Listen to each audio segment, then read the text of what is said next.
Once upon a time, there was a book called The Simple Path to Wealth by J.L. Collins that was about personal banking. This interesting story takes readers on a trip toward financial freedom and shows them how to get there. Our story starts with the author, J.L. Collins, who tells the story and is also a wise old man. He takes us under his wing and teaches us what he knows about trading, which he has learned over many years. He tells us about the main idea of the book, which is that investing in low-cost index funds can help you become financially independent. Collins paints a clear picture of his own problems with money and the lessons he learned from them, so we can understand his journey. He tells stories from the beginning of his work when he made mistakes and had to learn the hard way. Through these things, we learn how important it is to start saving early, live cheaply, and stay out of debt.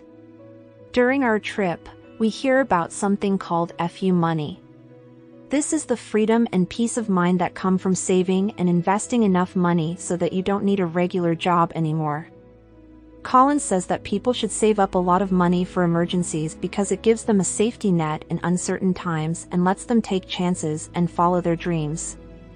As we get further into the book, Collins presents us to a variety of characters, including the stock market, mutual funds, and, most importantly, the Vanguard Total Stock Market Index Fund. He explains the magic of compound interest and the power of diversity to help people understand how to invest. Collins talks a lot about how important low-cost index funds are. These funds let investors get the returns of the whole market without having to pay for expensive financial advisors or actively handle their money. Collins tells stories about famous investors like Warren Buffett to show how great investing strategies work in the real world. He takes the mystery out of the stock market and shows how buying doesn't have to be scary. Through his advice, he gives readers the tools they need to take charge of their financial futures and find peace in a world that can seem confusing. As we get to the simple path to wealth itself, the heart of the book, important things happen. Collins tells us about the Trinity study, a new research project that shows how a well-diversified portfolio can support a sustainable withdrawal rate in retirement. He gives a simple rule of thumb, the 4% safe exit rate. This means that if you save and invest 25 times your annual costs, you can safely take out 4% each year to keep living the way you want to live forever. With this new information, Collins takes us to the most important part of the story, the 3 stages of building wealth.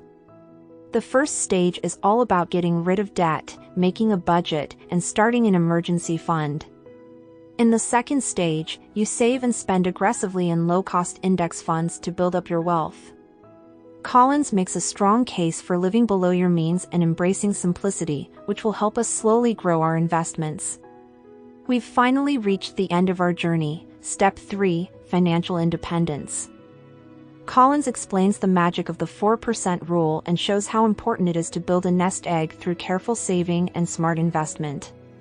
He tells us to think big, follow our dreams, and live our lives the way we want to.